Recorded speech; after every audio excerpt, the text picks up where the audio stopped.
전능하사 천지를 만드신 하나님 아버지를 내가 믿사오며 그 외아들 우리 주 예수 그리스도를 믿사오니 이는 성령으로 잉태하사 동정녀 마리아에게 나시고 본디오 빌라도에게 고난을 받으사 십자가에 못 박혀 죽으시고 장사한 지 사흘 만에 죽은 자 가운데서 다시 살아나시며 하늘에 오르사 전능하신 하나님 우편에 앉아 계시다가 저리로서 산 자와 죽은 자를 심판하러 오시리라.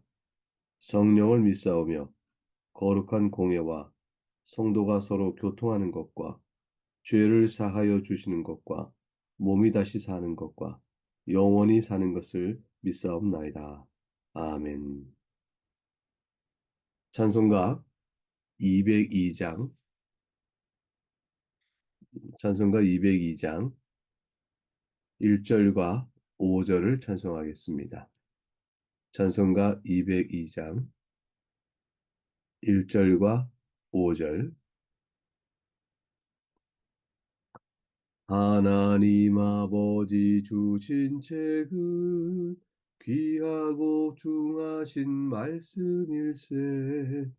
기쁘고 반가운 말씀 중에 날 사랑한단 말 참 좋도다.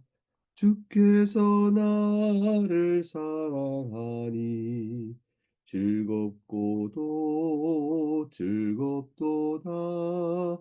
주께서 나를 사랑하니 나는 참 기쁘다. 주 예수 날 사랑하시오니 마귀가 놀라서 물러가네. 주 나를 이렇게 그 사랑 어떻게 보답할까? 주께서 나를 사랑하니 즐겁고도 즐겁도다. 주께서 나를 사랑하니 나는 참 기쁘다. 오늘 함께 살피는 복되는 하나님의 말씀은 마가복음 4장, 마가복음 4장 13절에서 25절까지 말씀입니다. 마가복음 4장 13절에서 25절까지 말씀, 하나님의 말씀을 봉독해 읽겠습니다. 또 이르시되 너희가 이 비유를 알지 못할진대 어떻게 모든 비유를 알겠느냐. 뿌리는 자는 말씀을 뿌리는 것이라. 말씀이 길가에 뿌려졌다는 것은 이들을 가리킴이니 곧 말씀을 들었을 때에 사탄이 즉시 와서 그들에게 뿌려진 말씀을 빼앗는 것이요. 또 이와 같이 돌밭에 뿌렸다 하는 것은 이들을 가리킴이니 곧 말씀을 들을 때에 즉시 기쁨으로 받으나 그 속에 뿌리가 없어 잠깐 견디다가 말씀으로 인하여 환난이나 박해가 일어나는 때에는 곧 넘어지는 자요. 또 어떤 이는 같이 떨기에 뿌려진 자니 이들은 말씀을 듣기는 하되 세상의 염려와 재물의 유혹과 기타 욕심이 들어와 말씀을 막아 결실하지 못하게 되는 자요. 좋은 땅에 뿌려졌다는 것은 곧 말씀을 듣고 받아 30배나 60배나 100배의 결실을 하는 자니라. 또 그들에게 이르시되 사람이 등불을 가져오는 것은 말 아래나 형상 아래 두려함이냐 등경 위에 두려함이 아니냐. 드러내려 하지 않고는 숨긴 것이 없고 나타내려 하지 않고는 감춘 것이 없느니라. 들을 귀 있는 자는 들으라. 또 이르시되 너희가 무엇을 듣는가 스스로 삼가라. 너희의 헤아리는 그 헤아림으로 너희가 헤아림을 받을 것이며 더 받으리니 있는 자는 받을 것이요 없는 자는 그 있는 것까지도 빼앗기리라. 하나님의 말씀입니다. 하나님께 감사합니다. 우리가 잘 아는 씨 뿌리는 비유 혹은 땅의 비유 이렇게 일컬어지는 말씀의 내용입니다. 네 가지 유형이 나오죠. 그 중에 세 가지 유형은 말씀을 들으나 결실하지 못하는 자들이고, 다른 한 가지 유형은 결실을 말씀을 듣고 맺는 유형입니다. 여기서 결실을 맺는다는 것은 말씀으로 인하여 나타나는 영적인 효과, 그 열매를 의미하니 결국 죄를 회개하고 말씀에 따라 살아가고자 하는 변화된 태도와 생활, 곧 경건의 모습들을 일컬어 말한다 할 것입니다. 외적으로 드러나는 내면 안에서의 성령의 은혜로 인하여 말씀의 귀한 역사가 나타나는 것, 그것을 통해서 하나님 나라에 속한 자가 되는 일, 그것을 일컬어 말씀하시는 것이죠. 말씀을 길가에 뿌려졌다. 말씀이 길가에 뿌려졌다는 것은 어떤 사람이라고 설명이 되어 있습니까? 사탄이 즉시 와서 그들에게 뿌려진 말씀을 빼앗는 것이요. 이렇게 되면 그 사람은 어떤 말씀에 대한 반응을 보일까요? 말씀을 들으나 그것이 나와 무슨 상관이 있느냐? 귀로는 들으나 마음에 어떠한 뿌리도 내리지 못합니다. 그래서 들으나 깨닫는 바도 없고 그러하니 말씀은 귀로는 들으나 반응이 없죠. 그리고 반응을 보일 이유도 없고 또 들을 때에 어찌하여 마음밭에 뿌리를 못 내는가 했더니 의심과 비판으로 듣습니다. 십자가가 도대체 무슨 말이냐? 예수님이 죽었으면 내 죄를 용서하신다고? 예수님이 부활했다고? 내가 예수님이 필요하다고? 하나님이 세상을 만드셨어? 하나님 계시는 어디 계시나? 등등등 말씀을 의심할 듣습니다. 이것은 신앙생활을 한 사람들, 소위 겉보기에 교회를 출석한 사람들 가운데 이런 사람이 있을 수 있을까요? 교회를 출석하지만 마음으로 하나님이 선하셔? 하나님 선하시 무슨 선하셔? 내가 내가 볼 때는 뭐 하나님은 오히려 성경을 보니 이해할 수 있는 일이 참 많구만. 가난한 족속을 다 멸한다고? 이거 말이 되지 않잖아. 이렇게 비판과 의심과 그것을 들어서 마음밭에 말씀의 뿌리가 못 내리는 것이죠. 이런 사람들은 믿음을 형성할 수가 없습니다. 믿음이 형성되지 아니하니 결국 그는 길가에 뿌려진 씨가 뿌리를 못 내리고 그냥 바로 사탄이 그것을 낚아채고 하는 것과 똑같습니다. 이런 자들이 예수 그리스도의 말씀을 듣는 무리들 가운데 있다라고 주님 말씀하셨습니다. 그리고 두 번째 유형은 돌밭에 뿌려졌다는 것입니다. 길가에 뿌려진 씨와는 달리 돌밭에 뿌려진 씨는 돌밭 사이에 있는 그곳에부터 짝갈의 뿌리가 내려지듯이 반응을 보입니다. 그러나 깊은 뿌리가 없는 거죠. 그 뿌리가 돌밭이니까 제대로 내지 못합니다.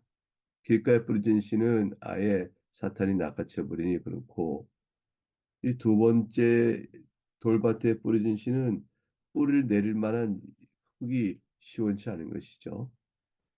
그러나 그들이 차이가 있는 것은 돌밭이라는 곳에 씨가 뿌려져서 싹을 튼 형태의 모양을 보이게 됩니다. 자신에게 주어진 말씀을 통해서 반응을 보이는 것이죠. 그래서 마치 돌밭에 뿌려진 씨가 이제 그곳에 뿌리를 내리고 깊이 내리고 싹을 터서 열매를 맺는 성장을 할 수 있는 것처럼 그 돌밭에 잠깐 동안 반응을 보일 수 있는데 그 반응이 신앙의 비유컨대 열어보면 즉시 기쁨으로 받는다. 이렇게 되어 있습니다. 복음의 말씀을 들으니까, 그러한가. 그러면 이것이 주고 있는 기쁜 소식이 내게도 적용이 되고, 나도 그러하는군요. 라고 잠깐은 그 말씀을 기쁨으로 받습니다. 즉시 받되, 그러나 즉시 받지만 그 말씀을 받을 때에 이것이 오래 걸리지 못합니다. 뿌리가 없어서 환난이나 박해가 일어나면 곧 넘어지는 자라 이렇게 되어 있습니다. 그러니까 어려움이 생기면 가만히 생각하는 내가 이런 어려움을 겪자고 이 신앙을 지켜야 될 이유가 뭔가 이런 생각이 되어지는 것이죠. 자신의 생각에 따라 평안하고 만족하면 그거 괜찮다라고 믿음을 표현합니다. 그래서 사람들이 보기에 아, 믿음이 있는 사람이구나라고 이렇게 기대가 되는 것이죠. 근데 고난이나 어려움이 오게 되어지니까 그만 주저앉습니다. 그 예배를 나오지 않습니다. 목사의 애를 태우게 되죠. 아니, 저분이 기뻐하고 말씀에 눈물도 흘리고 나름의 어떤 반응이 있었는데 그 믿음은 다 어디로 간 것인가?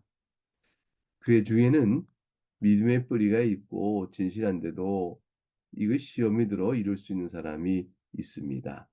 근데 주님의 말씀은 그런 사람 말고 애초부터 구원에 합당한 믿음의 뿌리가 내리지 못한 사람들이 있는 것을 의미하는 것이죠. 그래서 믿음 자체가 외적으로 있는 듯 하였으나 사실은 믿음이 형성되지 않은 상태에 있는 사람들, 그런 사람도 있습니다. 본래 그것이 더욱 결실을 하려면 뿌리를 깊게 내려서 땅으로부터 영향을 충분히 흡수할 수 있어야겠죠. 그런데 말씀을 귀로 듣는데 말씀을 가볍게 듣는 것입니다. 근데 더 충분히 말씀을 듣고 알아 그것으로부터 환란이나 박해를 넉넉히 이길 만한 영적인 공급을 받아 나가는 일에 에, 상관이 없는 사람이 된 것이죠. 그러니까 어려움이 닥치자 믿음의 증거를 나타낼 좋은 기회가 온 것인데 그러나 이들은 그 어려움을 핑계로 삼아 믿음을 거절합니다. 즉 믿음의 증거를 나타낼 어떤 영적인 튼튼한 성장이 없는 자인 것이죠. 얕은 흙, 돌밭 사이에 있는 얕은 흙에 겨우 뿌리의 모양을 슬쩍 내린 듯 하다가 그만 어, 더 깊이 내리지 못한 채 믿음의 규모를 형성하지 못하고 시험이 들어 결실치 못하는 자들이 있다라고 주께서 말씀하십니다. 세 번째 유형으로는 주님께서 가시떨기에 뿌려진 자다 이렇게 말씀을 하셨습니다. 가시떨기에 뿌려진 자는 말씀을 듣되 세상의 염려와 재물의 유혹과 기타 욕심이 들어와 말씀을 막아 결실하지 못하게 된다 되어 있습니다. 가시떨기에 떨어진 자는 뿌리를 내리는 조건으로는 앞에 있는 돌밭에 뿌려진 것보다 훨씬 낫습니다. 가시떨기도 자랄 만큼 흙이 있듯이 이 씨도 또한 뿌리를 내릴 만한 흙이 있는 것이죠. 여건상 괜찮습니다. 그래서 뿌리를 내리고 싹이 과연 틉니다. 그 싹이 터서 좀 자라는 듯 기대를 보입니다. 그런데 주변에 있는 가시떨기 때문에 결국은 제대로 자라지 못하고 비틀어지고 상처를 입고 성장을 결국 못하게 되어집니다. 그렇게 되어진 이유가 뭘까? 그 땅에 미리 진을 치고 뿌리를 내린 이 가시떨기들이 말씀을 받고 마음에서 뿌리를 내리고 이제 성장하려는 그들에게 시험 들고 도전하고 어려움을 주는 것이죠. 말하자면 신앙의 뿌리가 내려지는 마음밭에 이미 뿌리를 틈틈이 내리고 있는 다른 것들이 있는 것입니다. 그 영혼의 밭, 마음의 밭에 세상의 염려, 재물의 유혹이 이미 뿌리를 내리고 있는 것이죠. 그래서 말씀대로 살아가고 순종하며 그 말씀을 따라 살아가는 일이 번거롭고 불편합니다. 신앙생활은 마음의 밭에 믿음의 뿌리가 내려지고 그 믿음의 뿌리 내진 마음이 변화되는 것이죠. 하나님 앞에 자신의 마음을 내어 드리는 것이에요. 그래서 항상 전적으로 하나님께로 마음을 내어 드리는 그것을 위해서는 이미 마음을 채우고 있는 것을 비워야 합니다. 재물이 되는 마음, 탐심, 대상이 그 어떤 것이든 그런 것들을 비워내고 그걸 비워내는 일이 말씀을 듣고 깨닫고 순종의 결단과 하나님께 자신의 마음뿐 아니라 시간을 내어드려 봉사하고 섬기며 주 앞에 나가는 일들이 필요한 것이죠. 오늘 이 아침에도 우리가 주의 말씀을 들으러 모이고 있습니다. 그리고 각각 기도의 시간을 갖죠. 이런 것들도 다 우리가 마음을 내어드리는 일입니다. 근데 이것을 회방하고 이런 일 자체가 이루어지지 못하도록 하는 일들, 마음에 이미 자리 잡은 부패성, 미움, 시기, 질투, 다툼, 남을 옳다하고 남을 우습게 여기는 것, 남의 허물을 보고 자신의 허물을 보지 못하는 것, 이런 것들, 이 모든 것들이 자기 마음에 작동하고 있는 이미 있는 가시떨기와 같은 것입니다. 욕심이죠. 재물의 유혹, 세상의 염려, 이런 것들입니다. 신앙 인격이 자라지 못하는 것입니다. 이러한 유형의 사람들이 있고, 이제 마지막으로 주님께서 이들과는 달리 좋은 땅에 뿌려지는 자들이 있다라고 되어 있습니다. 좋은 땅에 떨어진 이 씨들은 말씀을 듣고 열매를 많이 맺습니다. 농사를 지어본 분들은 좋은 땅이라는 것을 알 것이죠. 사실 땅에다 포도 농사를 짓는다 할지라도 땅마다 맛이 달라서 결실하는 포도의 열매 맛이 다르다. 바닷바람 있고 햇빛 있고 그 모든 것 따라서 각각의 농작물에 어떤 특별한 산지가 있어 그 지역에서 생산된 농산물은 값을 더 받는 일들 우리가 있는 것을 알 수 있습니다.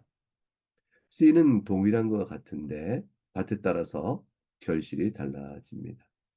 말씀 듣고 깨달아 아는 사람, 이런 분은 주님께서 말씀하실 때 마음밭에 뿌리가 내려지고 뿌리가 든든하여 하나의 말씀이 영향을 주고 그로 인하여 결실을 맺을 때까지 자라는 것이니 여기서 말하는 결실은 구원받을 만한 믿음이라 할 것입니다. 그래서 예수 그리스도를 믿고 참으로 주 앞에서 자신을 회개하고 하나님께 돌이켜 주의 말씀에 따라 살고자 하는 소원을 마음에 가지고 있는 사람은 비록 연약하더라도 그들은 결실을 맺고 있는 자라 할 것입니다. 신앙의 결실, 하나님을 떠나서는 살 수가 없습니다. 라는 고백을 끝내 놓치지 않는 사람, 일시적으로 방황하고 또 죄의 시험에 빠져 미끄러진다 할지라도 하나 성도를 끝까지 성도가 견딜 수 도우시는 은혜로 인해서 결국에 하나님 앞에 서게 되는 사람들은 열매를 결국 맺는 것이죠. 이러한 사람들은 말씀의 뿌리를 넓게 깊게 내리게 되어집니다. 여러분은 이 말씀이 이렇게 주님께서 풀어주시고 났으니까 그 말씀 듣고 나면 그렇게 어려운 것은 아니라는 것을 알 것입니다. 그런데 여러분은 어떤 땅입니까? 어떤 땅에 뿌려진 씨앗과 같습니까? 이렇게 보게 되면 짐진 마음에 두려움이 있게 됩니다. 왜냐하면 30배, 60배, 100배의 결실아 이렇게 내솔하는 것이 나한테 뭐가 있을까?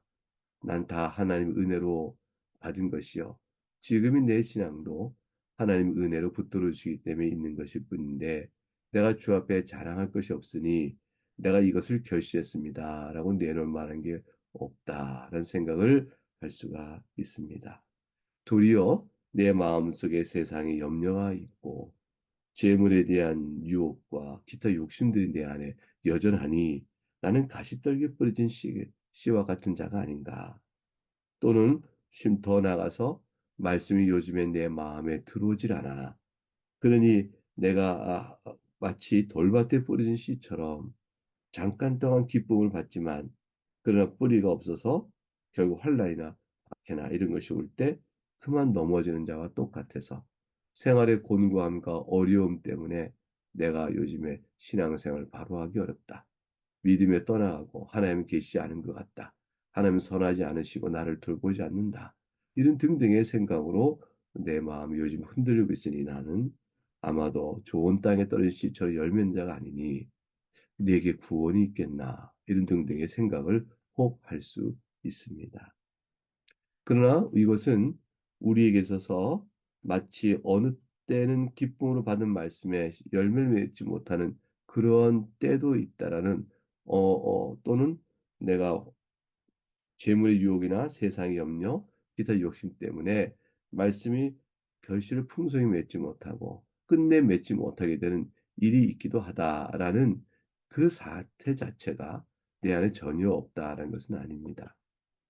이런 모든 상황은 사실 다 있죠. 좋은 땅에 떨어진 씨의 비유는 결실에 있어서의 하나님의 예, 은혜로 나타나는 결과물을 보게 되지만, 그러나 우리의 신앙생활 속에서는 돌밭에 뿌려진 때와 같은 때도 어떤 모습이 있겠고, 어떤 때는 마치 가시떨기에 떨어진 씨와 같을 수도 있습니다. 그러나 이런 많은 장애와 어려움, 방해도 불구하고 마침내 신자들은 30배, 60배, 100배의 결실을 맺는다라는 것처럼 좋은 땅에 떨어진 자와 같이 열매를 맺습니다. 하나님께서는 좋은 땅에 떨어졌다는 이 시의 비유를 통해서 신자는 아무런 장애나 어려움이나 방해 세력 없이 마치 온실에서 모든 거친 환경부터 보호받고 편안하게 열매 맺는다라고 말씀하신 것이 아닙니다. 만일 내게 어떤 환란이나 박해가 있더라도 흔들리지 않고 믿음의 뿌리를 내려가고 있다면, 또는 세상의 염려와 재물의 유혹이 나를 넘어뜨리고 있지만, 그러나 그 많은 장애 어려움에도 불구하고 주님 앞에 말씀에 반응하여 뿌리를 내리고 있다면, 그런 사람은 결국은 좋은 땅에 떨어진 씨와 같게 되는 것입니다. 하나님께서는 우리에게 있어서 신앙생활에 방해되는 많은 것들이 있는데, 그것을 핑계로 삼는 자는 결국 열매를 맺지 못하는 자고, 그런 것들도 불구하고 하나님의 말씀을 사모하고 성령의 도우심으로 나가는 사람은 결국은 좋은 땅에 떨어진 씨와 같게 된다라고 말씀하는 것입니다. 초점은 결실을 맺는 데 있는 것이죠. 그리고 다른 것들은 핑계되지 아니한다라고 말씀할 수가 있습니다. 결국 우리는 모두는 오늘의 우리 신앙의 이 자태는 하나님께서 우리를 붙들으시고 은혜 주셔서 이러한 여러 시험 조건들, 넘어지게 할 만한 이런 것들에도 불구하고 오늘의 우리 신앙이 있게 하셨습니다. 여러분 그렇지 않습니까? 우리가 넉넉히 결실을 맺지 못하고 하나님의 말씀 기쁨을 받았으나 결국은 환란의 박해가 있을 때 힘들어하고 넘어지는 자처럼 그런 모습을 일시적으로 보일 수도 있었고, 또 재물의 유혹이나 세상 염려 때문에 흔들 때도 있을 수 있겠지만, 결국 그런 것들은 우리에게 그 절대적 의미에서 장애나 방해되지 못했습니다. 잠시 지나가는 것들이요, 이내고 주 앞에 돌아와 회개하며 말씀이 우리 안에 결실을 맺는 일들을 우리가 그 결실을 맺는 은혜를 우리가 받게 됩니다. 그래야 오늘 우리가 주 앞에 있는 것이죠. 21절, 22절에 보게 되면 주님이 등불을 어디다 두느냐 이런 말씀을 하셨습니다. 그 말씀의 뜻은 다 숨긴 것은 다 드러내려 하는 것이고 감추인 것은 다 나타내려 하는 것이다 라는 말씀이신 것이죠. 여기 등불이란 것은 결국 무엇일까? 지금 밝은 씨 뿌리는 비유를 통해서 말씀드렸던 예수 그리스도의 복음의 은혜, 그걸 통해 주시는 생명, 이와 같은 것을 등불이라고 말할 수 있습니다. 이러한 하나의 그리스도의 복음은 즉 예수 그리스도께서 우리를 위하여 오신 구속주요 중보자이시요 그의 구속 사역을 하면 우리가 구원을 받는다라는 사실은 귀신에 의해서 드러나는 것도 아니고 또 때가 이르기 전에 나타낼 일도 아닙니다. 오직 때가 이를 때에 바로 예수 그리스도 그분이 세우신 제자들에 의하여 전하여지고 나타내고 드러내는 것입니다.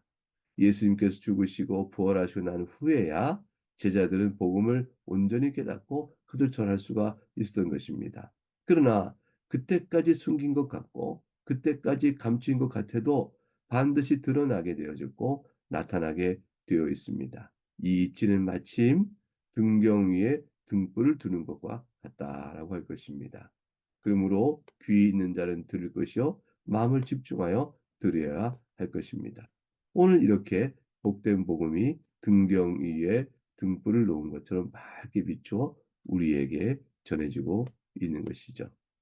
그러므로 우리가 하나의 말씀을 들을 때는 24절 무엇을 듣는가 잘 주의하여 들어야 하는 것입니다. 내가 판단하고 헤아림으로 내가 도로 판단을 받을 것입니다. 하나님의 말씀을 듣고 마음을 겸손히 열어 그 말씀의 교훈을 심령에 담고 감사함으로 나가는 자, 그리하는 자는 받고 또 받고 더 많이 받게 될 것이니 열매가 풍성할 것이요. 그렇지 못한 자들은 씨 뿌린 비유에 보게 될 때 세 가지 유형에 속한 사람이 되겠죠. 그런 자들은 결국 가진 것이 있는 것조차도 빼앗기게 되어진다 했으니 영적인 결실을 맺지 못하게 됩니다. 이미 믿음 안에 있는 사람들도 때때로 시험이 들면 있는 것까지 빼앗긴다는 양상이 나타날 수 있겠습니다. 사랑하는 교회 여러분, 하나님을 가까이 하는 자는 하나님을 더욱더 알게 됩니다. 말씀을 사랑한 자는 말씀의 은혜의 깊이에 빠지게 되어집니다. 찬송을 즐겨하는 자는 찬송 속에 임하시는 성령의 은혜를 함께 받게 되어집니다. 기도에 들어가는 자는 기도를 통해서 주의 교훈에 따라 주어진 귀한 영적인 열매를 또 훈도를 마음속에 받게 되어집니다. 항상 말씀을 중심으로 살아야 합니다. 하나님 말씀의 교훈을 잘 듣고 깨달아야 합니다. 말씀을 읽으나 임의로 보는 자는 환난과 박해가 오게 되면 말씀의 뿌리가 없으니 자신 말씀을 타고 놔버리게 됩니다. 스스로 받은 말씀을 누가 자기가 붙들겠습니까? 좋은 땅에 버려진 씨는 말씀을 듣고 깨달아 그 즐거움 속에서 귀하게 자라는 열매를 맺는 그러한 신자와 같다 할 것입니다. 여러분 모두가 그러하고 우리가 그러합니다. 이제 하나님 앞에서 감사히 그 은혜를 고백하면서 함께 기도하겠습니다. 하나님 아버지 감사합니다. 신앙의 유형에 따라 주님께서 분류하셨는데 결국은 우리들은 열매를 맺어 주 앞에 서 있습니다. 구원받는 믿음을 갖고 주 앞에 서 있으니 때로 돌밭에 뿌린 자처럼 때는 가시떨기에 뿌린 자처럼 그런 때도 혹 신자 가운데 있을 수 있으나 하나님 은혜로 끝까지 붙드셔서 이와 같이 우리가 믿음에 떠나지 아니하는 믿음 안에서 살아가는 인내 가운데 있게 된 저희를 이렇게 해주 감사합니다. 하나님을 더욱더 찾고 주 앞에 엎드릴 때에 더 복된 은혜가 우리 가운데 넘치는 줄 아오니 그것이 우리 가운데 30, 60, 100배의 결실로 영적인 풍요 속에서 더 자라가도록 도와주옵소서. 삶은 공부하나 믿음의 말씀으로 의지하며 우리 영혼의 유일한 위로가 되시는 우리 주 예수 그리스도를 바라보며 살아가는 오늘이 되기를 원합니다. 사랑하는 권속들의 모든 형편을 살피시고 오늘도 주일에 모일 내일의 예배를 기대하며 사랑하는 교우들에게 은총을 더하여 주옵소서. 우리 주 예수 그리스도 이름으로 감사하며 기도하옵나이다. 아멘. 이제 주님께서 가르친 기도를 함께 주께 기도하며 올리겠습니다. 하늘에 계신 우리 아버지여, 이름이 거룩히 여김을 받으시오며 나라가 임하시오며 뜻이 하늘에서 이루어진 것 같이 땅에서 이루어지이다. 오늘 우리에게 일용할 양식을 주시옵고 우리가 우리에게 죄 지은 자를 사하여 준 것 같이 우리의 죄를 사하여 주시옵고 우리를 시험에 들게 하지 마시옵고 다만 악에서 구하시옵소서. 나라와 권세와 영광이 아버지께 영원히 쌓옵나이다. 아멘.